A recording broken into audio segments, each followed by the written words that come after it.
আজকে ছিল মাধ্যমিকের জীবনবিজ্ঞান পরীক্ষা। তো প্রশ্ন চলে এসছে আমার কাছে, তাহলে দেখে নেওয়া যাক আজকে সঠিক অ্যান্সারগুলো ঠিক কী ছিল। ঠিক আছে, চলে আসছি প্রথমেই এক দাগে। 1.1-এ দেখো নিচের কোন জোড়াটি সঠিক নয়। চারটি জোড়া রয়েছে: গুরু মস্তিষ্ক স্মৃতি, হাইপোথ্যালামাস দেহের উষ্ণতা নিয়ন্ত্রণ, সুষুম্না শীর্ষক ভারসাম্য রক্ষা এবং পন্স মূত্রত্যাগ নিয়ন্ত্রণ। তাহলে এই চারটা জোড়ার মধ্যে কোনটা সঠিক নয়? সঠিক উত্তর হচ্ছে এটা, গ দাগের উত্তরটা, সুষুম্না শীর্ষক ভারসাম্য রক্ষা, এটাই সঠিক নয়। ঠিক আছে, তাহলে সঠিক উত্তর এটাই হয়ে যাচ্ছে। আচ্ছা, 1.2-তে রয়েছে কাজের প্রকৃতি অনুযায়ী অপটিক, ভোগাস ও ট্রাকলিয়ার স্নায়ু হলো যথাক্রমে। চারটি অপশান রয়েছে, সঠিক উত্তর হচ্ছে এই যে এটা, খ দাগের উত্তরটা, সংজ্ঞাবহ, মিশ্র, আজ্ঞাবহ। অর্থাৎ অপটিকটা হচ্ছে তোমার কি সংজ্ঞাবহ স্নায়ু, ভেগাস হচ্ছে মিশ্র স্নায়ু এবং ট্রক্লিয়ার স্নায়ুটা হচ্ছে আজ্ঞাবহ স্নায়ু। ঠিক আছে, তাহলে এটাই হচ্ছে সঠিক উত্তর।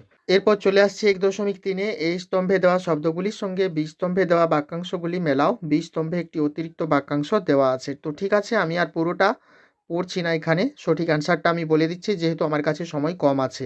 তো 1.3-এর সঠিক উত্তরটা হচ্ছে গ দাগের উত্তরটা। ঠিক আছে, ফোটোনেস্টিক চলন হবে সূর্যমুখীর ফুল তীব্র আলোতে ফোটে, এটার সাথে ম্যাচ করবে। ঠিক আছে, থার্মোনেস্টিক চলন হবে টিউলিপ ফুল বেশি উষ্ণতায় ফোটে, এটার সাথে অর্থাৎ ডি এর সাথে ম্যাচ করবে। সিসমোনেস্টিক চলনটা লজ্জাবতীর পাতায় স্পর্শ করলে মুদে যায়, এটার সাথে ম্যাচ করবে। ঠিক আছে, আর ক্যামোনেস্টিক চলনটা ম্যাচ করবে সি এর সাথে, সূর্য শিশিরের পাতার রোম পোকার দেহের রাসায়নিক পদার্থের প্রভাবে বেঁকে গিয়ে পোকাটিকে আঁকড়ে ধরে, এটার সাথে ম্যাচ করবে। তাহলে সঠিক উত্তর কি হচ্ছে?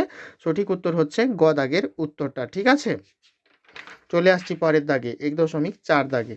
আচ্ছা, নিচের কোন ঘটনাটি প্রাণীকোষে মাইটোসিসের টেলোফেজে দেখা যায়? তাহলে এখানে সঠিক উত্তর কোনটা হবে? সঠিক উত্তর হবে গ দাগের উত্তরটা, নিউক্লিয় পর্দা ও নিউক্লিয় ওলাস পুনরায় তৈরি হয়, এটাই হচ্ছে সঠিক উত্তর। আচ্ছা, 1.5-এ চলে আসছি, স্বপরাগযোগ সম্পর্কে নিচের কোন বক্তব্যটি সঠিক? ঠিক আছে, তাহলে এখানে সঠিক উত্তর কোনটা হবে? সঠিক উত্তর হবে ক দাগের উত্তরটা, কোনো বাহকের প্রয়োজন হয় না, কোনো বাহকের প্রয়োজন হয় না, এটাই হচ্ছে সঠিক উত্তর।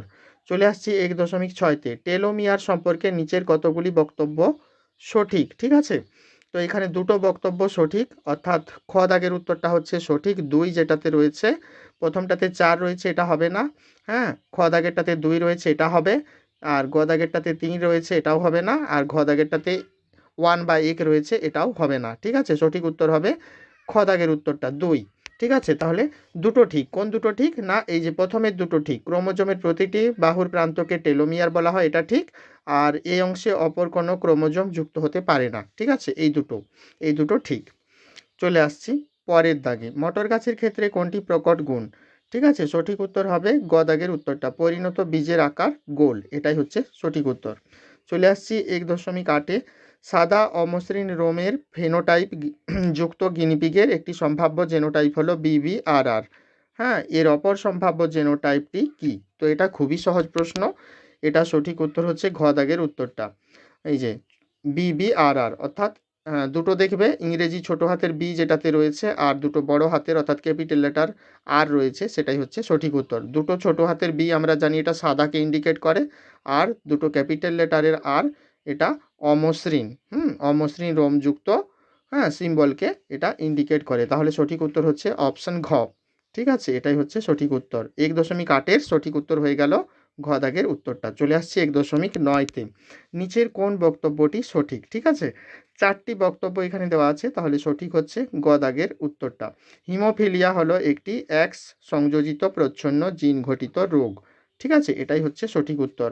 1.9-এর সঠিক উত্তর হচ্ছে গ দাগ, হিমোফিলিয়া হলো একটি এক্স সংযোজিত প্রচ্ছন্ন জিন ঘটিত রোগ। ঠিক আছে, চলে আসছি 1.10-তে, নিচের বিবর্তন সম্পর্কিত কয়েকটি ধারণা উল্লেখ করা হলো। ঠিক আছে, তো এইখানে দেখো 1 2 3 4 5 6টা ধারণা রয়েছে, তার মধ্যে দুটো সঠিক, প্রাকৃতিক নির্বাচন এবং অস্তিত্বের জন্য সংগ্রাম। এবারে অনেকের মনে হবে যে যোগ্যতমের উদ্বর্তন, এটাও তো মোটামুটি ডারউইনেরই মোটামুটি একটা মানে প্রতিপাদ্য একটা বিষয়, বা অত্যধিক হারে বংশবৃদ্ধি, এটাও তো ডারউইন মতবাদেরই একটা অংশ। কিন্তু না, আমি বলবো দুটোই সঠিক। আবার যদি কেউ 4টা করে থাকো, দেখো তোমাদের যদি নম্বর দিয়ে দেয়, এই প্রশ্নটা একটু বিতর্কিত। ঠিক আছে, তো আমি বলবো দুটো এখানে সঠিক, অর্থাৎ খ দাগের উত্তরটা এখানে সঠিক। 1.11, মিলার ও উরের পরীক্ষায় জীবদেহের কোন মূল উপাদানটি তৈরি হয়েছিল? তো এটা খুবই সহজ, সঠিক উত্তর হচ্ছে অ্যামাইনো অ্যাসিড, অর্থাৎ ঘ দাগের উত্তরটা হচ্ছে সঠিক উত্তর। আচ্ছা, চলে আসছি ১.১২তে ঘোড়ার বিবর্তনের ধারায় আধুনিক ঘোড়ার সামনের আর পিছনের পায়ে কোন কোন পরিবর্তন লক্ষ্য করা যায়? তাহলে এখানে সঠিক উত্তর কী হবে? সঠিক উত্তর হবে ওই যে ঘ দাগের উত্তরটা, খুর আছে একটি করে আঙুল, এটাই হচ্ছে সঠিক উত্তর। ঠিক আছে, চলে আসছি পরের দাগে ১.১৩ পশ্চিমবঙ্গের জলদাপাড়া, বেথুয়া ডহরি ও সুন্দরবন সংরক্ষিত বনাঞ্চলের প্রকৃতি হলো যথাক্রমে, অর্থাৎ এই তিনটে, হ্যাঁ তিনটে দেওয়া আছে তোমাদের, সংরক্ষণের কেন্দ্রগুলো দেওয়া আছে, তো তিনটা কোন প্রকৃতির সংরক্ষণ সেটা এখানে বেছে নিতে হবে। তো অপশানে রয়েছে কি না, এই যে দেখো এটা গ দাগের উত্তরটা, যেটা জাতীয় উদ্যান, অভয়ারণ্য আর বায়োস্ফিয়ার রিজার্ভ, এটাই হচ্ছে সঠিক উত্তর। অর্থাৎ জলদাপাড়াটা হচ্ছে জাতীয় উদ্যান, বেথুয়া ডহরি হচ্ছে অভয়ারণ্য এবং সুন্দরবনটা হচ্ছে বায়োস্ফিয়ার রিজার্ভ। ঠিক আছে, এটা ক্লিয়ার, এটাই হচ্ছে সঠিক উত্তর। চলে আসছি ১.১৪, হিমালয়ের কস্তুরী মৃগ আর সর্পগন্ধা উদ্ভিদ বিপন্ন হবার কারণ হলো যথাক্রমে, অর্থাৎ এখানে হিমালয়ের কস্তুরী মৃগ আর সর্পগন্ধা উদ্ভিদের বিপন্নতার কারণগুলো দেওয়া আছে, তোমাদেরকে বেছে নিতে হবে। তাহলে সঠিক উত্তর কী হবে? সঠিক উত্তর হবে চোরা শিকার আর অতি ব্যবহার। কস্তুরী মৃগটা বিপন্ন হচ্ছে কিসের জন্য? চোরা শিকারের জন্য, আর সর্পগন্ধা উদ্ভিদটা বিপন্ন হচ্ছে অতি ব্যবহারের ফলে। তাহলে সঠিক উত্তর হয়ে যাচ্ছে এটা, এই যে খ দাগেরটা। ঠিক আছে, ১.১৪ সঠিক উত্তর হয়ে যাচ্ছে খ দাগেরটা। ঠিক আছে, আচ্ছা চলে আসছি পরের দাগে। দেখো শেষ এমসিকিউ তোমাদের, মাটি দূষণের একটি ফল হলো, তাহলে 4টি অপশান রয়েছে এখানে, সঠিক উত্তর হচ্ছে এই যেটা ঘ দাগেরটা, জীব বিবর্ধন। ঠিক আছে, তাহলে এইগুলো ছিল আজকের এমসিকিউ প্রশ্নের মোটামুটি সঠিক উত্তর। আশা করছি সবগুলোই তোমাদের সঠিক হয়েছে, আর ভিডিওটি দেখার জন্য সবাইকে ধন্যবাদ।